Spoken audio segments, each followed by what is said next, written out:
Okay, welcome everybody, and why don't we call this meeting to order of the uh, Background Study Eligibility Task Force. Mr. Vogel, will you please do a formal roll call to establish quorum?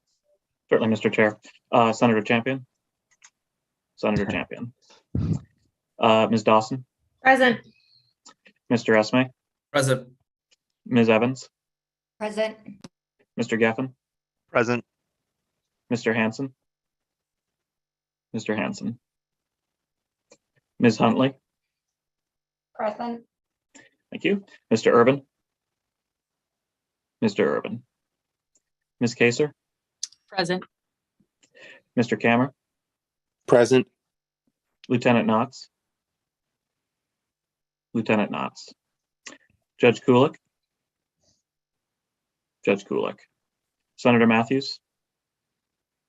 Senator Matthews. Ms. Mattson. Ms. Mattson. Representative Mueller. Present. Thank you. Inspector General Modi. Inspector General Modi. Mr. Page. Present. Ms. Robertus. Ms. Robertus. Representative Robbins. Present. Mr. Sandoval. Mr. Sandoval. Judge Satterback. Judge Satterback. Ms. Sherlock.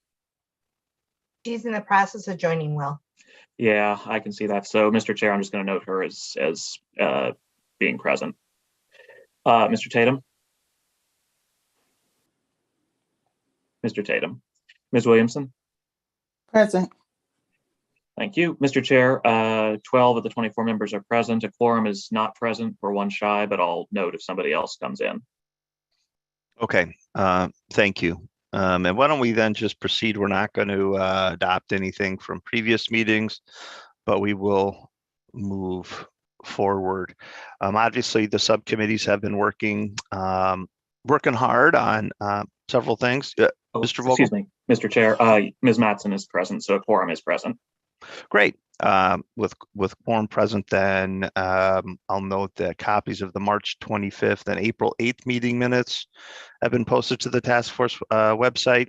At this time, we want to ask if there are any corrections, changes, anything regarding the 25th or March 25th and April 8th meeting minutes. Okay, with I see no hands raised or any potential corrections or anything, we're going to now, or I want to declare that those meeting minutes are approved as distributed. And let's move forward. Anything else, Mr. Vogel, moving forward? I don't believe so, Mr. Chair. Okay, so in this, the subcommittees have been working more on detailing thoughtful, pointed recommendations, not specifically to a point where we're anywhere near bringing it to the full task force for vote, or certainly any legislative ideas. But I think one of the things we're going to do today is share some of those beginnings.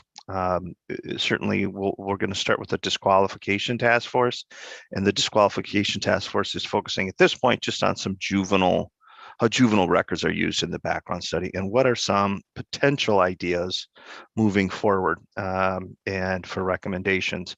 And these are pretty broad and indicate that there might be need for changing how the legislature and the state views juvenile records when disqualifying individuals. But they're pretty varied, and this is not an exhaustive list. It's an incomplete list, and it's the result of really just the first hour of work on it. Mr. Vogel is now sharing screen, and we're just going to go over these briefly. We're not asking for obviously a vote or anything on it, but want to update the task force at large about what we're doing, and so solicit some feedback, looking for situations where maybe our work is overlapping with another subcommittee, or if people not on a specific subcommittee have a feeling about it. These are obviously provided by members of the disqualification subcommittee. I'm going to go over them, but I certainly want the individuals that raise them to feel free to discuss them. And I'm just going to dive in. I might defer at times to the person who came up with this to further describe it. But the first one we talked about was prohibiting disqualification based on juvenile records after juvenile supervision ends. There are a lot of states that don't use juvenile records when disqualifying. They use adult convictions. And this recommendation was based on the idea that once a juvenile has been adjudicated delinquent, which means they would not have been participating, they wouldn't have been in what we call extended juvenile jurisdiction, or in, they weren't tried as an adult. So these are going to be, I guess, generally kind of, if not lower level, but not cases that would rise to the level of trying as an adult. So when the individual has some juvenile supervision, they could be disqualified, but when that supervision ends, the disqualification would no longer be in place. That was my recommendation, so I feel free to, I can talk about that one. Judge Kulik had an idea that was to prohibit disqualifications based on juvenile records for offenses committed when the individual was under the age of 14. So these are for really the very young juveniles who enter the system. So any offense for juvenile under the age of 14. I don't believe Judge Kulik is here to talk about it. The next one is actually a recommendation, or a proposal, I should say, from Ms. Dawson. Ms. Dawson, do you want to just talk about it so I don't butcher it? Oh, sure. So I had, and it was partially mirrored by what we're doing in the remedies subcommittee, which I can talk about when we get there, but we're looking really a lot at the Adam Walsh Act, and that really only talks about convictions. And so juveniles are not, and they're not convicted, provided it's just a straight juvenile case. And so I had made the proposal of only using convictions. So that's somebody who's tried as an adult, or where there's the extended juvenile jurisdiction for disqualification determinations. So those are the cases where really there's more court oversight. And part of that was also based on the fact that to have the EJJ or certification, really there's been more work done by the court. There's more in-depth analysis into the child. The reports are done, separate hearings, really so that we can see more who this child is versus just your straight adjudications. Thank you so much, Ms. Dawson. Mr. Esme has his hand up. Please, Mr. Esme. Yeah, I was just wondering, just for clarity, are we with this idea anticipate EJJ cases that successfully stay in the juvenile system be disqualifications, or are only talking about EJJ cases that actually end up in a conviction because the youth failed on probation? I don't think we've gotten that far. Oh, okay. So it was really simply just, I know in our last one, it was throwing ideas out and just starting the conversation. So that's a very good question. And to some degree, I think that's exactly what we're looking to hear, some ideas like that today. You know, I agree with Ms. Dawson. This was a preliminary, putting our toe in the water and coming up with some ideas to kind of figure out what are some of the main trends that we'd like to see, and again, why. I mean, our goal obviously is to ensure the safety of individuals who have, you know, vulnerable individuals and others that are protected by the Background Study Act, but not to over disqualify individuals that don't pose a risk of harm. So it's a great question, Mr. Esme, and the type that we're kind of looking for. The next, I'm going to defer to Mr. Page. We didn't do a very good job writing this up, Mr. Page, and I'm going to defer to you to explain, because I think it has, this one more than others maybe needs a little explanation. It has to do with the look back periods. Thank you, Mr. Chair. Yes, and this actually wasn't just an idea that would apply to juveniles and adult. This was not juvenile specific, but essentially for disqualifications, that the disqualification period should start at a different time based on when or what level of evidence was provided. So for convictions, you know, the disqualification period would start from the time of conviction. If the individual is just on probation, it would start from the release date if committed to the Commissioner of Corrections, or if it is a preponderance of the evidence finding, the disqualification period would start at that finding. And so that mirrors what was used in the foster care licensing changes that were passed last year. And I think for juveniles, we need to take a look at how exactly this process would apply. But that's essentially a summary of it. And Mr. Page, before we get to Ms. Evans, can you explain how that changes current law? What's different?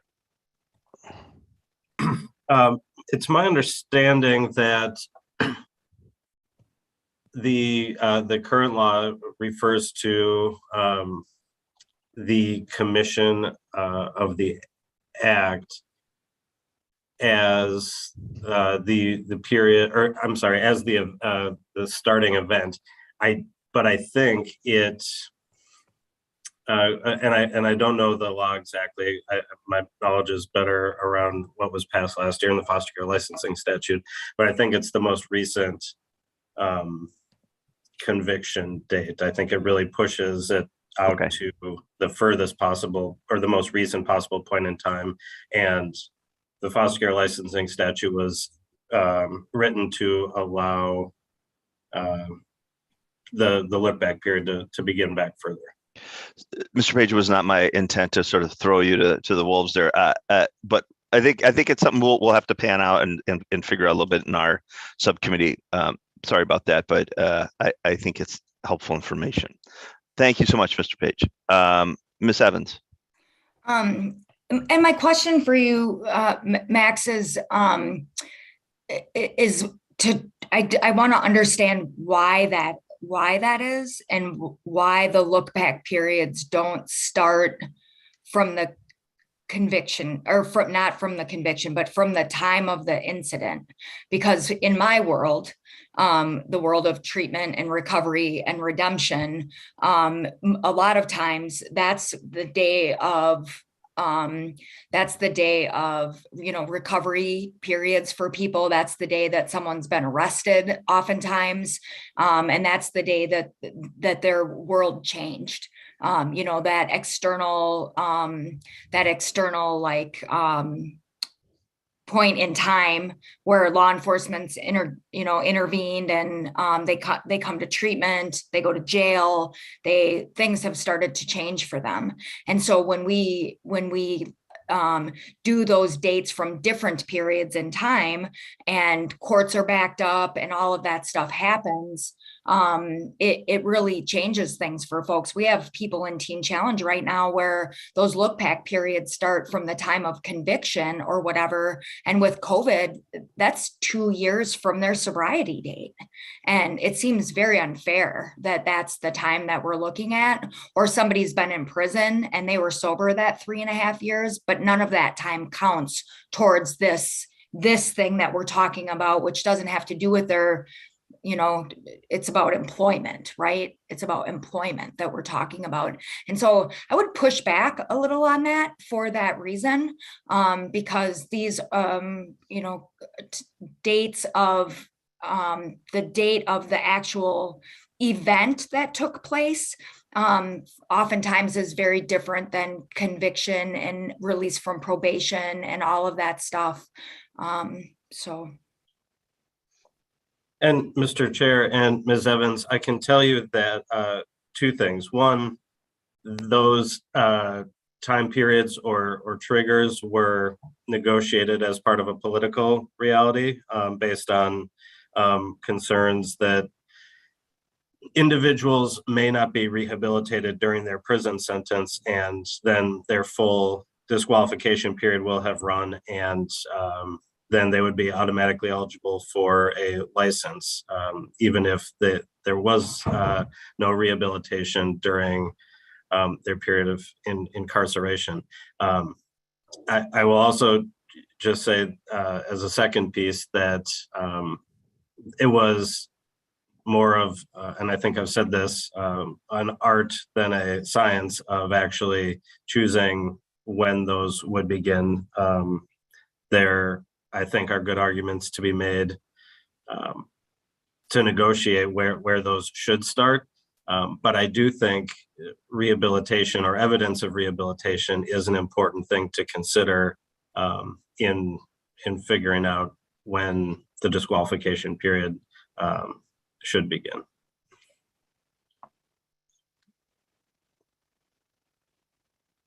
Gina, you were Yep, speaking, I but you were up. know. Sorry. Thank you. That actually makes sense for people that actually end up in prison, that maybe having some time outside of the facilities to show evidence of rehabilitation outside of the facilities. That makes sense. So thank you.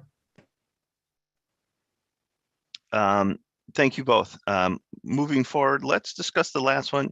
Gina, I don't recall, was this your addition to the list of the permit individuals who were disqualified based on a juvenile, permanently disqualified based on a juvenile matter to seek a set aside? Under the current statute, an individual who has a permanent disqualification may not seek a set aside. So if they have tremendous amount of rehabilitation, they were very young, they were, it was 30 years ago, they still can't make an argument to the department to set it aside. Gina, I apologize again, was this you? I think it was a mix between Lucas and I and Judge Kulik.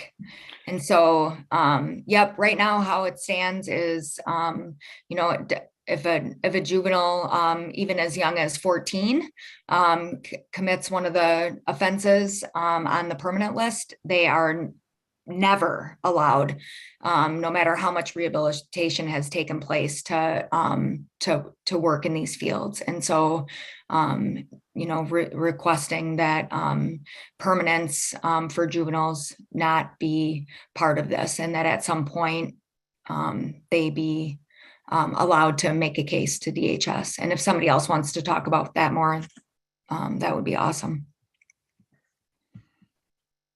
I can. I gotten my computer froze. I had to do a hard restart. I apologize. But no, I agree with what you said, and I think that was the point. Just that any juvenile, if we all remember back, I think back in February when I had a prior client who testified something from when he was 12, and his only option was to get an expungement, and so there was no other form of relief. And I know Judge Kulik talks about she had somebody who at 11 had a conviction for a permanent bar, and just to still have something from when you're 11 or 12 as a permanent bar, I don't think that's consistent with what we know from research, from science, from evolving case law. That I think to really be consistent with what we know, there needs to be some sort of review available at a minimum, even if juvenile records are still used.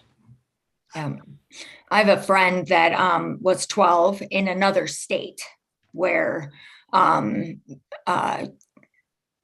wasn't as big of a deal there as it is here. And because all of that stuff transfers over now, is unable to work. And I don't know that when we put these laws into place, we understood the gravity of that.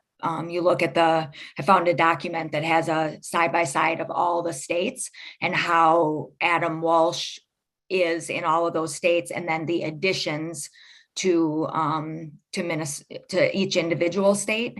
And it's pretty glaring, the differences with Minnesota and other states. And so like how they sentenced him there, understanding that his record was going to be sealed, and then how that transferred here and the way that it's impacting him now at 12 years old, and basically experimenting with another child, and then impacting him at 40 is pretty tough. Representative Mueller has her hand up, by the way, John. Yep, Representative Mueller, please. Yeah, thanks. Not specific to this particular recommendation, but just these recommendations as a whole for juveniles. And I don't know if you've discussed this in the committee, but actually some of these are really consistent with what we were discussing in the predatory offender registration working group. for predatory offender registration. There are also considerations of the Adam Walsh Act, and that working group report is available, and there may be some useful information as you're putting together this report that you want to draw from that research or whatever, that's on the DOC's website with links to a lot of the things we discussed over there. So just to the extent there's overlap, I just thought it might be useful to point that out. Thank you so much, Representative Moeller. Mr. Vogel, would that be something that you could gather and then send to the group as a whole? I think we should all be looking at that. Maybe Definitely, not Mr. Chair. duplicating, because I imagine that, like Representative Moeller said, there's some overlap that we can benefit from. Yeah. Before we move on, are there thoughts about any of these suggestions? And again, this is not a complete list, or things that aren't in this list that you think should be added to it? Again, please, this is the beginning, but we want to make sure that everybody, even those not on the disqualification subcommittee, have abilities to weigh in on them.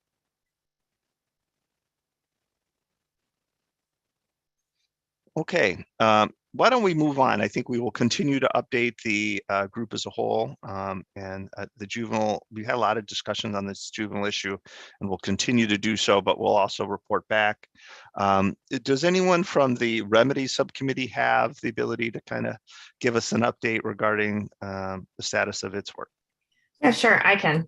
Thank you so much, Ms. Dawson. So our subcommittee at the last meeting, and I believe the next 2 meetings, we are looking at the permanency list. So that's the permanent list of crimes under 245C. And I want to say, when Gina had broken it out very nicely for us, that I believe it's like 34 crimes or something like that.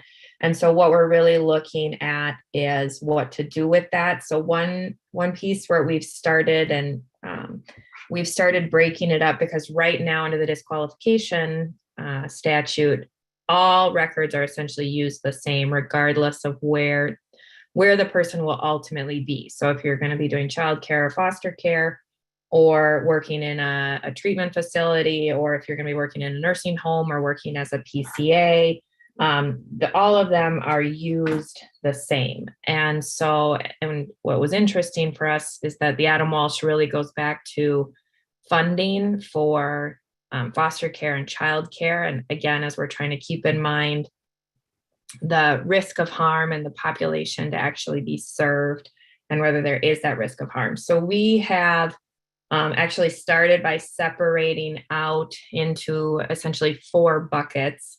The child care, foster care, the chemical dependency treatment, also even separating out even more those who work, for example, in a home, like the family that works with people.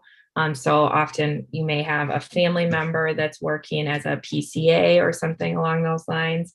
And then just we have a general other vulnerable adult category. And so from there, then we're really going to be looking as, should there be a different consideration? Should there be different crimes that are considered for a permanent list? So we're in the very early stages of that. We've at least created the buckets, or created temporary buckets, and started conversations. So we're definitely open to that. The other thing that we are currently doing, because one thing we're looking at is all of this kind of started, but is really dependent on the Adam Walsh Act, is that we are in the process of breaking down the Adam Walsh Act to really look at what is required, what crimes are specifically required. So we're doing a more deep dive into what crimes are covered, and then how that translates to from the federal level to the Minnesota level. So we're trying to do a comparison just to see whether there are crimes that are currently covered under our permanent DQ list that are not actually even required by the Adam Walsh. And so that we can then, I think, start to even look at those ones that are not covered, and start the conversation of, do they really need to be on the DQ list? Should they, or on a permanent list, or should they be on a different list? So I think by our next meeting, our goal is to really have that breakdown of the Adam Walsh. And I had started a document that now Josh Esme has taken over. So very much appreciate that. So that's kind of the plan, and that's where we're going.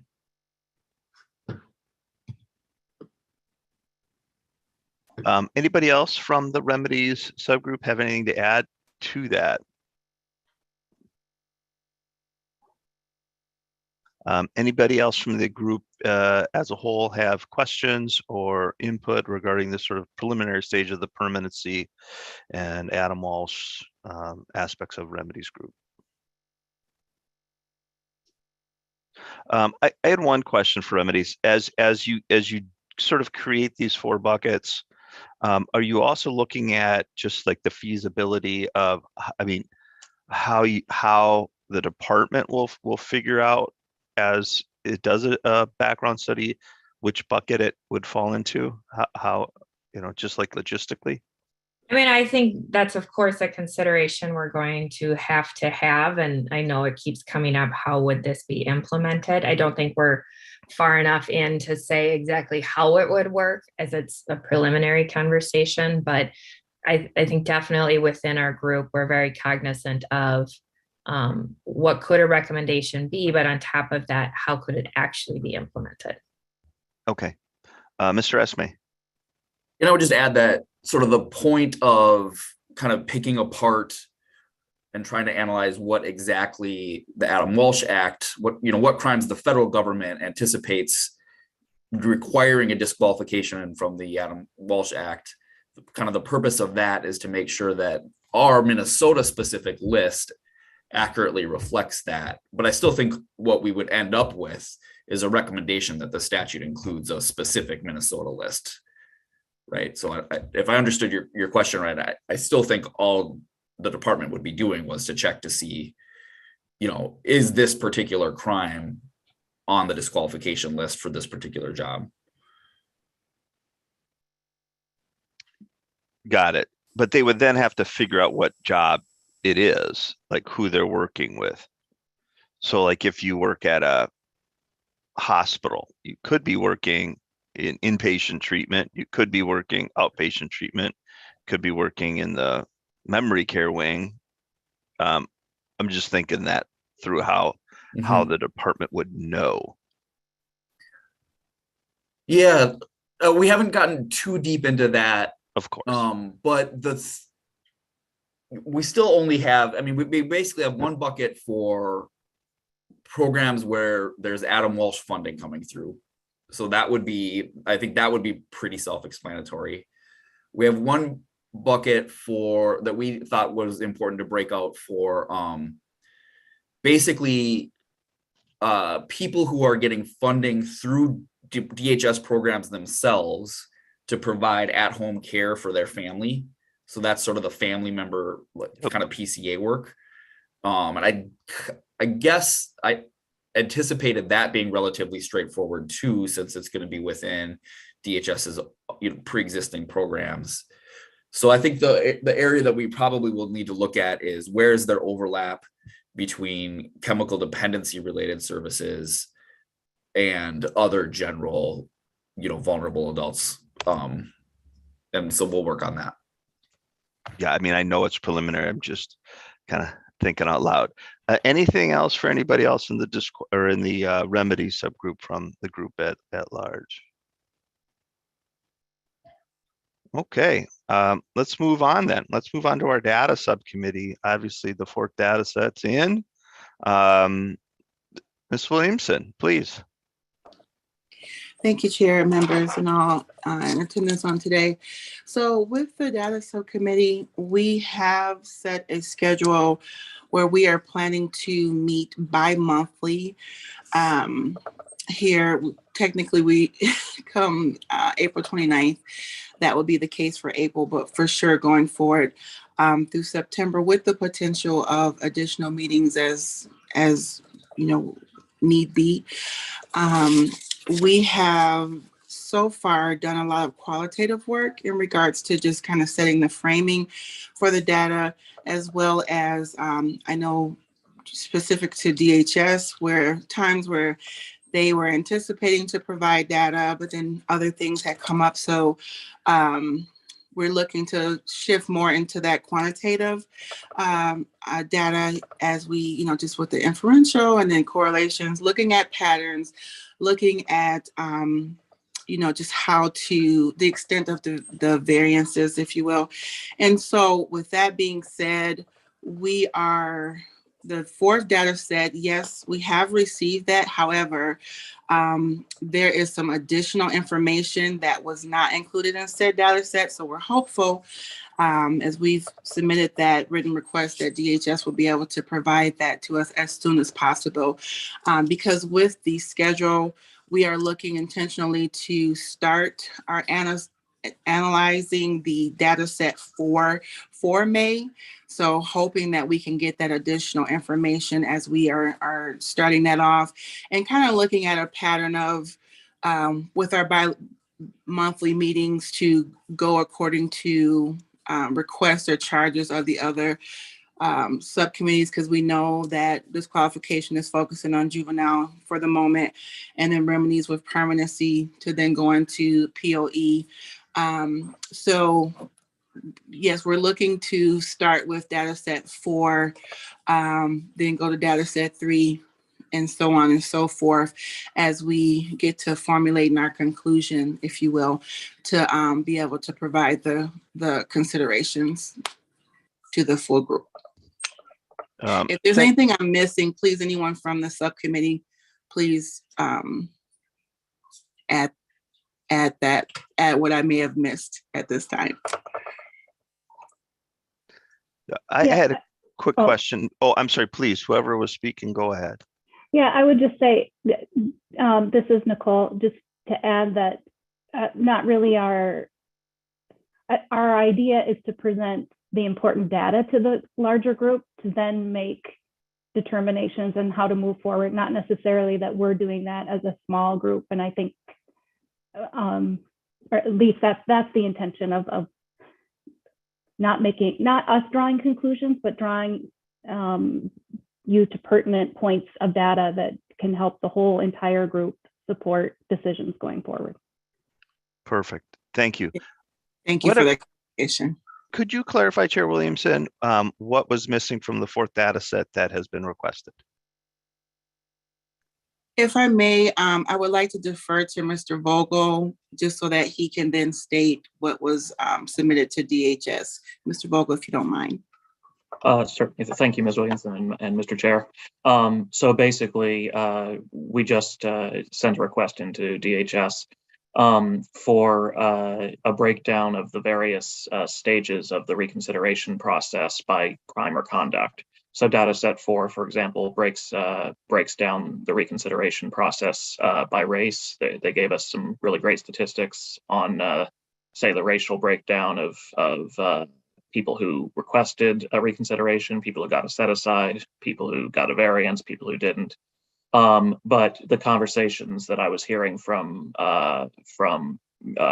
members that who asked me to send this request in essentially was looking for that same sort of breakdown, but by crimes or conduct. So, for example, what's a prominent crime that led to a disqualification that then leads to a set aside? If you follow, that's a little convoluted, but essentially looking for what the most prominent crimes that led to the original DQ are that end up getting set aside anyway, or did back in 2018 or 2019. Okay. Yeah, please ask any questions if you want clarification. I feel like that was kind of unclear.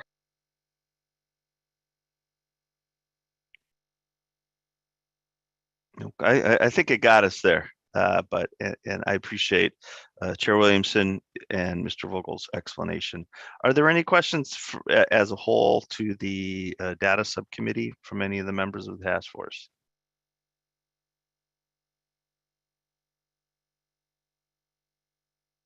Okay, we're all quiet, polite Minnesotans today. Very good.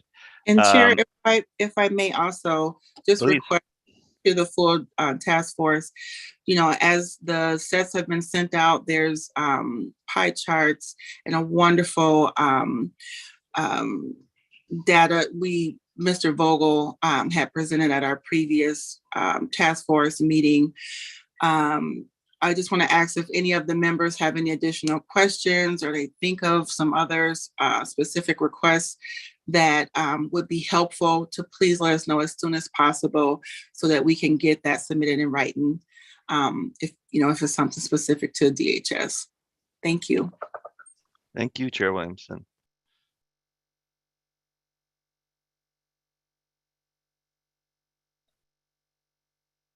Well, I think truthfully, this was all we really had scheduled for today. And I think that these sort of updates and check-ins will expand as the subcommittees are able to dig deeper. But Mr. Vogel, I don't have anything else on our agenda. Are there other items of business that we need to attend to? I don't believe so, Mr. Chair. Okay. Are there any other issues from Vice Chair or anybody else that we need to weigh in on or would like to weigh in on today? We certainly have time today. Well, I don't blame anybody. So I think with that, we're going to formally adjourn. I appreciate everybody's continued time and effort on this, and I think it's time for us to get our hands dirty and keep working with the numbers and keep brainstorming to find solutions to this problem, and making sure that people are safe, but making sure that people who are have things to offer to our vulnerable community can find work, and employers can find employees. And with that, we're adjourned today. Thank you all so